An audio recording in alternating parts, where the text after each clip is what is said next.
Guys, aku punya cerita horor. Kalau kalian suka cerita horor, kalian bisa dengerin sampai habis ya. Ini merinding banget sih kalau menurut aku. Kejadian ini dialamin sama adiknya teman aku. Teman aku ini anak tengah. Dia punya kakak, terus punya adik. Kakaknya kita panggil si S, si adiknya ini kita panggil si R. Kebetulan si R dan si S ini, kakak dan adiknya teman aku ini, kerja di satu kantor. Dan bulan lalu mereka tuh kayak ada acara kantor gitulah ke satu kota M. Jadi mereka kayak harus nginep di sana sekitar 4 hari 3 malam gitu. Otomatis kan si S dan si R bareng ya. Nah, sampai di Malang, mereka nginep lah di satu villa, lantai 2 katanya. Malam pertama nggak ada kejadian apa-apa tuh, masih normal-normal aja. Pas malam kedua, mereka tuh katanya lagi ngumpul-ngumpul gitulah. Satu villanya kan banyak kebetulan, jadi yang lainnya ada ngumpul lah di lantai bawah gitu. Ada yang berenang, ada yang macem-macem lah ya gitu. Terus si R ini, si adiknya temen aku ini tuh pengen mandi katanya. Akhirnya dia naiklah ke lantai 2, ke kamar yang ditempati sama dia.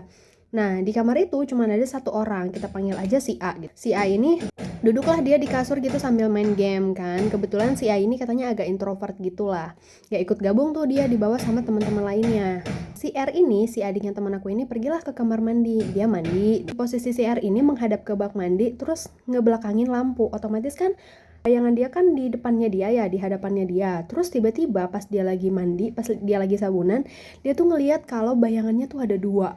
Satu kan bayangan dia nih, satu lagi ada nih satu bayangan. Dia nggak berani lihat karena dia orangnya tuh penakut banget katanya. Terus dia ngelihat lama-kelamaan bayangan ini tuh bergeser. Jadi kayak set ke belakangnya dia. Itu dia langsung merinding sebadan-badan terus langsung beresin mandinya dia kan. Dia nggak berani lihat ke belakang, langsung keluar kamar mandi. Nah di situ ada tuh si A yang tadi yang lagi main game itu. Dia ngajak ngobrol kan untuk menghilangkan rasa takutnya gitu. Udah gitu mereka ngobrol, terus si R ini balik lagi tuh ke bawah gabung sama yang lainnya kan, termasuk kakaknya si S yang ada di bawah itu. R ini ceritalah ke kakaknya dan teman-teman kakaknya. Terus mereka bilang enggak nggak ada yang aneh kok di sini gitu. Mereka ngerasa happy aja.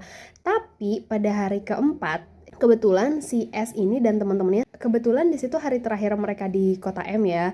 Jadi mereka mau main lah yang memang jatuhnya di situ hari Minggu gitu. Terus pesan lah taksi online. Pas mereka udah naik mobil, tiba-tiba si supirnya ngomong gini, mbak-mbaknya bukan orang asli M ya katanya, bukan orang sini ya katanya gitu kan. Iya pak, kata mereka gitu kan. Terus karena mungkin denger ya kayak bahasanya tuh nyampur-nyampur ya, kebetulan teman aku ini orang Batak, terus teman-temannya ada yang orang Bandung, ada yang orang mana gitu, jadi campur-campur gitu.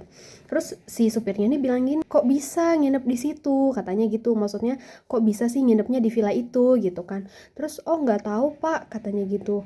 Soalnya teman saya yang pesan dari aplikasi online katanya gitu. Oh gitu ya katanya. Gimana di sana, nyaman nggak katanya si bapaknya gitu kan. Terus mereka bilang iya pak nyaman-nyaman aja kok gitu. Akhirnya udah tuh mereka nggak nanya lagi kenapa-kenapanya. Nah singkat cerita baliklah ke Bandung. Cerita itu tuh kayak berlalu gitu aja gitu loh.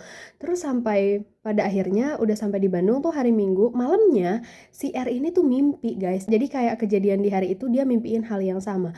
Cuman bedanya di mimpi itu dia tuh berani ngelihat ke belakang. Di mimpinya ini dia mandi tuh kayak yang kejadian nyatanya, dia mandi terus dia lihat ada dua bayangan, terus tiba-tiba bayangan ini tuh gerak. Aduh aku merinding. Dia tuh ngelihat bayangan itu tuh gerak kan, sama kayak kejadian aslinya. Cuman kalau di kejadian aslinya kan dia nggak berani ngelihat ke belakang kan.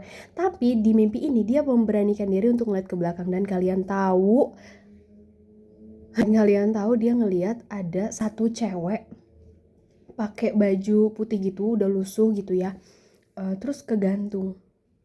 Aduh.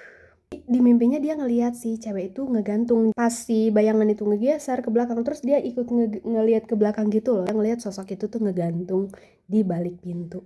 Terus dia langsung bangun dan kebangunnya tuh jam 3 pagi, jam 3 subuh gitu. Paginya dia ceritalah ke kakaknya, kak aku tuh mimpi kayak yang di villa itu. Kayaknya memang bener, kayaknya si sosok itu cuman ngasih tahu aja kalau dia ada di situ. Kejadian ini kan cuma dialamin sama si R ini doang. Jadi mereka nggak terlalu ambil pusing. Cuman aneh aja gitu pas si supir taksi online ini waktu itu kan sempat ngomong tuh nyaman nggak di situ, kenapa nginepnya di situ. Jadi kayak mereka sebenarnya curiga banget nih sama si villa ini. Kenapa si bapak itu nanya kayak gitu kan aneh ya. Berarti kan ada sesuatu ya di villa itu. Cuman mereka waktu itu nggak kepikiran buat nanya. Jadi itu dia sedikit cerita pengalaman horor dari si R, adiknya teman aku. Serem sih.